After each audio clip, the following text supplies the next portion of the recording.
और सर्वसमावेशी था।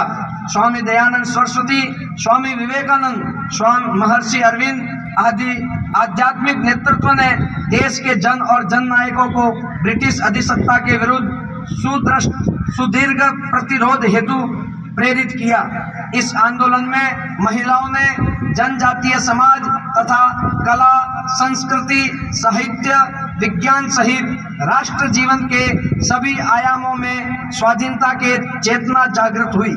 लाल बालपाल, महात्मा गांधी, वीर सावरकर, नेताजी सुभाष चंद्र बोस, चंद्रशेखर आजाद, भगत सिंह, वेलू नाचियार, रानी गाइदिन्लू आदि ज्ञात अज्ञात स्वतंत्रता सेनानियों ने आत्मसम्मान और राष्ट्र भाव की भावना को और प्रबल किया। प्रखर देशभक्त डॉक्टर हेडगेवार के नेतृत्व में स्वयंसेवकों ने भी अपनी भूमिका का निर्वहन किया।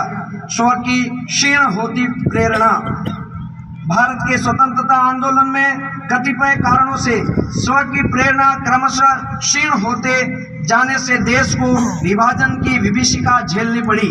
स्वतंत्रता के पश्चात इस स्व की भावना को राष्ट्र जीवन के सभी क्षेत्रों में अभिव्यक्त करने का हमें मिला हुआ सुअवसर कितना साध्य हो पाया, इसका आंकलन करने का भी यह उचित समय है।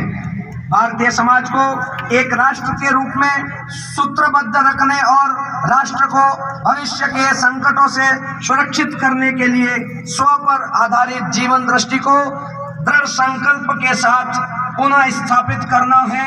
स्वाधीनता की 75वीं वर्षगांठ हमें इस दिशा में पूर्ण प्रतिबद्ध होने का अवसर उपलब्ध कराती है।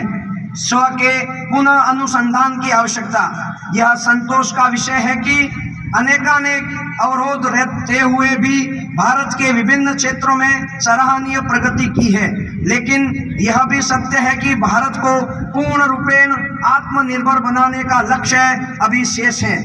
तथापि अब एक दूरदृष्टि सोच के साथ आत्मनिर्भर भारत का संकल्प लेकर देश एक सही दिशा में बढ़ने के लिए तत्पर हो रहा है। यह आवश्यक है कि छात्रों और युवाओं को इस महाप्रयास में जोड़ते हुए भारत केंद्रित शिक्षा नीति का प्रभावी क्रियान्वयन करते हुए भारत को एक ज्ञान संपन्न समाज के रूप में विकसित और स्थापित किया जाए तथा भारत को विश्व गुरु की भूमिका निभाने के लिए समर्थ बनाया जाए।